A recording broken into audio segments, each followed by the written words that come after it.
What's your take on the timing of this memo then? Does it come as a surprise to you? It doesn't come as a surprise to me, and I think that no one should really be surprised by the timing of this. The political climate seemed to be correct, seemed to be the right climate for this, and I think that the fact that five fairly powerful governments got together and they didn't just issue a memo, they actually issued a very powerful statement of principles, which means they are very, very serious about this. How likely is this initiative going to be carried out? I think what the governments are saying is that there are no two societies. There's only one society, and the online society needs to come down to earth, and the same rules that apply to offline activities are going now to be applicable to online activity. So in the same way that governments have the power to go to court, obtain a search warrant, enter somebody's house, search the car, search the body, search the belonging, government is saying we should be allowed to do exactly the same in relation to online activity. They are not introducing anything that hadn't been known before. So in your view, how necessary are these measures? Could these actions, these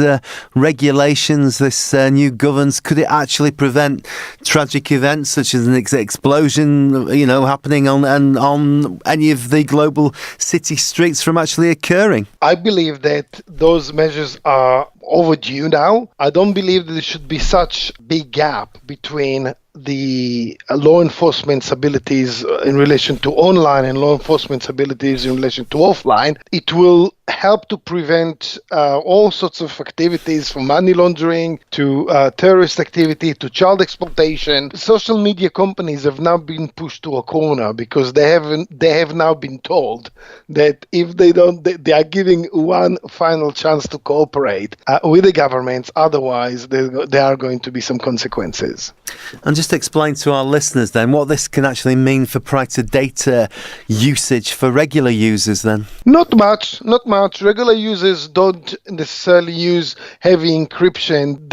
As long as the activity is lawful, then most people who use the internet, most people who transfer data have got absolutely nothing to worry about, particularly as the intention is to, at least according to the statement of principles, is only to access information once the legal process has been complied with. So there won't be a situation where a judge says, open up the phone, and Apple says, no, we don't want to do it because we have contractual or other obligations towards our users. Now, what measures can be taken, therefore, by governments against tech companies who refuse to comply? Can they follow a course of legal action against them? There will be legislations, there will be laws, there will be international conventions. The great power of being able to effectively monitor and police the internet will be taken away from those internet companies. So they will lose the ability to have any form of discretion. And the risk, of course, is that once there are legislations, once there are laws in place, could be, of course, a slippery slope, and there will be no one to protect the users. So I think internet companies will do the right thing by acting more responsibly and by engaging with governments. Otherwise, they will be facing laws that will force them to comply. Now, cybersecurity experts have previously stated that weakening any part of the encryption system could lead to a weakening of the whole system. Are you in agreement with that statement? Indeed, there will be a requirement whilst building those systems. There will be a requirement that this is according to the statement of principles for the internet companies to build a way in, and that could of course cause a risk that data could be compromised. But the government is aware of this, and I think this is something that will still need to be addressed.